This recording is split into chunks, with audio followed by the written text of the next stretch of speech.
Vimos até agora várias teorias políticas, principalmente teorias relacionadas à democracia. Mas como pesquisas sobre democracia são feitas?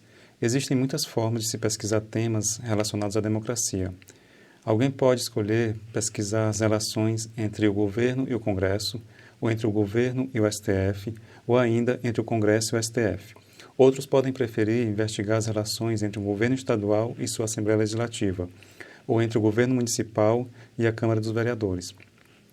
Outro objetivo comum de estudo são os partidos políticos, que podem ser estudados tanto em nível nacional quanto local. Para se ter uma ideia da diversidade de temas estudados pela ciência política, basta olhar a lista de áreas temáticas da ABCP, Associação Brasileira de Ciência Política. Atualmente, são 17 áreas: comportamento político, comunicação política e opinião pública, eleições e representação política, ensino e pesquisa em ciência política e relações internacionais, Estado e políticas públicas, gênero, democracia e políticas públicas, instituições políticas, participação política, pensamento político brasileiro, política e economia, política externa, política internacional, política, direitos e judiciário, raça, etnicidade e política, segurança pública e democracia, sociologia política e teoria política. E cada uma dessas áreas tanto podem ser feitas pesquisas restritas a instituições de um único país, como podem ser feitos estudos comparando a dinâmica política de diversos países, buscando explicações com maior grau de generalidade, válidas não somente para uma realidade local, mas para as situações semelhantes em qualquer país. Para algumas perguntas de pesquisa, é preciso comparar não instituições específicas, mas o grau de democracia do país como um todo com o grau de democracia de outros países. Isso permite, por exemplo, investigar no nível macro a relação entre democracia e capitalismo que discutimos na última aula sobre teoria da poliarquia de Robert Dahl.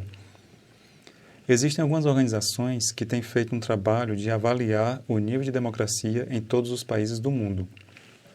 A mais antiga de que tenho conhecimento é a Freedom House, que produz desde 1973 o relatório Freedom in the World, atribuindo a todos os países do mundo uma pontuação para o nível de democracia.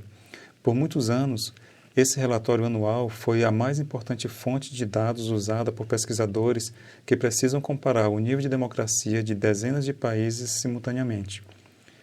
A partir de 2002, o Center for Systemic Peace lançou a quarta versão de um banco de dados que já vinha sendo produzido há algum tempo, mas que não era de uso muito frequente, o Polity4. O Polity4 não se limita a calcular o índice de democracia para o ano atual. A equipe do projeto calculou o índice para cada ano de cada país desde 1800, o que possibilita o uso em pesquisas que investigam a relação entre a trajetória histórica de um país e a qualidade da sua democracia. Com isso, o Polity4 se tornou o banco de dados mais usado por cientistas políticos em todo o mundo para medir a democracia, inclusive vários pesquisadores brasileiros, principalmente da área de comportamento político. Uma prática comum é pegar dados de nível nacional, tais como o índice de democracia e o PIB per capita, e combinar com os dados de nível individual coletados por questionários aplicados a amostras representativas de vários países, da população de vários países. Para fazer isso, são usados modelos de regressão multinível. E alguns exemplos de trabalhos de pesquisadores brasileiros, usando o índice da Freedom House ou Polity4, combinados com dados de questionário por meio de modelos de regressão multinível, são os seguintes. Um artigo que escrevi em 2015 sobre o efeito da exposição a instituições democráticas sobre as atitudes relacionadas à democracia.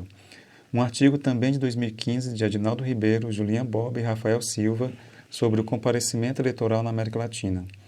Um artigo de 2017 de Luciana Veiga, Edinaldo Ribeiro, Maria Nicolás e Raquel Bragato sobre o efeito da estrutura democrática na estrutura da legitimidade na América Latina e Caribe.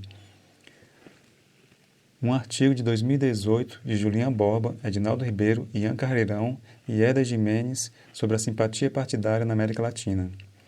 E um artigo de 2019 de Mário Fux, Gabriel Casalec e Edinaldo Ribeiro sobre a coesão do sistema de crenças democráticos. Recentemente surgiu um novo projeto para a mensuração da democracia ainda mais completo e com metodologia mais sofisticada do que o Polity4. Trata-se do projeto VDEM, Varieties of Democracy, ou Variedades de Democracia, que tem rapidamente se tornado o mais bem avaliado pelos cientistas políticos. A avaliação dos países é feita por formulários preenchidos por especialistas de quase todos os países, no total de mais de 2.000 especialistas codificadores. A maioria dos especialistas responde questões somente de um país e somente das áreas que domina, mas alguns respondem questões de mais de um país, o que ajuda a compatibilizar as respostas dos diversos especialistas. Esses especialistas são chamados codificadores ponte, porque permitem fazer a ponte entre diferentes codificadores. Em 2015, 360 codificadores, o que representava 14% do total de especialistas, foram codificadores ponte e, em média, responderam 6,1 formulários de 2,1 países.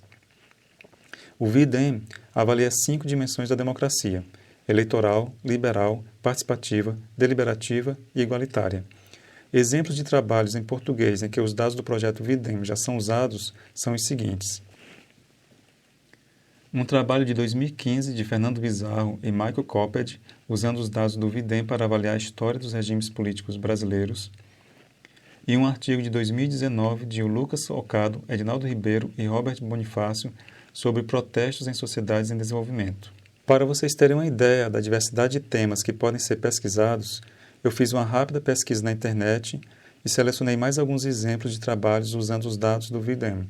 Temos esse artigo de 2018 em que Marina Povitkina avalia se os países democráticos controlam melhor do que os autoritários a emissão de gás carbônico. Um artigo de Magnus Rasmussen e Carl Knudsen avaliam efeitos da Revolução Russa de 1917 sobre a origem de políticas sociais. Artigo de Carl Knudsen e vários outros autores sobre a conexão eleitoral entre desenvolvimento econômico e democracia. Artigo de 2018 de Christian Hall, esmiuçando os mecanismos pelos quais a desigualdade econômica produz desigualdade política. Artigo de 2015 de Yi-Ching Wang, Valéria Mestkova e Frida Anderson sobre o efeito da democracia nas políticas de saúde. Artigo de 2016 de Nan Zhang, investigando se a democracia apresenta vantagem no controle da corrupção. Artigo de 2020 de Sebastian Heilmeier, sobre o aumento do apoio das pessoas comuns ao regime autoritário de seu país quando há pressão externa em favor da democratização. Artigo de 2018 de Daniela Dono e Anne-Catherine Kraft sobre a surpreendente relação entre regime autoritário e direitos das mulheres. Artigo de 2020 de Michelle Amazin, verificando quais fatores levam ao surgimento de organizações de checagem de fatos para combate a fake news. Artigo de 2018 de Christian Welzel e Ella Kirsch sobre o efeito do regime político democrático ou autoritário sobre a noção que as pessoas têm sobre o que é democracia. Artigo de 2020 de Vilde Diouf, Carl Knudsen e Tori Vigg sobre os fatores estruturais favoráveis à queda de regimes políticos desde a Revolução Francesa. Artigo de 2020 de Nankin sobre o efeito da ocorrência de regime militar prévio sobre a sobrevivência de regimes democráticos. Artigo de 2009 de Scott Mainwaring e Fernando Bizarro sobre o destino das democracias que surgiram na chamada terceira onda de democratização, iniciada em 1974 e que inclui a democracia brasileira. E, por último, um artigo de 2017 de Caroline Van Ham e Brigitte Sen, demonstrando que estados autoritários com alta capacidade de intervenção nas eleições dificultam a alternância de poder, mas, quando um candidato de oposição consegue vencer a eleição, a chance de democratização é maior do que em estados fracos. Todos os dados do V-Dem estão disponíveis gratuitamente no site do projeto. Eu recomendo a todos que explorem o site, especialmente a ferramenta online de produção de gráficos. É até possível obter respostas para muitas perguntas usando apenas os gráficos produzidos no site, sem necessidade de domínio de nenhum software de estatística. Dá até mesmo para escrever artigos com os gráficos que podem ser produzidos por lá. Ao entrar no site, clique em Online Graphing. Eu gostaria de destacar a proximidade entre o que é medido pelo Índice de Democracia Eleitoral e as características que Robert Dahl diz serem fundamentais para a democracia em uma sociedade de grande escala. Para isso, clique em Variable Graph, para ver gráficos das variáveis. Leia as instruções que vão aparecer numa caixa azul e depois feche a caixa. Clique em VDEM Indices e marque a caixa Electoral Democracy Index. Escolha um país e o gráfico será produzido. Observe que é uma faixa azul clara acompanhando a linha azul. A faixa é o intervalo de confiança e será mais larga se os codificadores concordarem menos uns com os outros e mais estreita se concordarem muito. Se todos os codificadores concordarem 100% em todas as perguntas, teremos apenas a linha, sem faixa. Clicando sobre a linha azul, ela é decomposta em vários indicadores.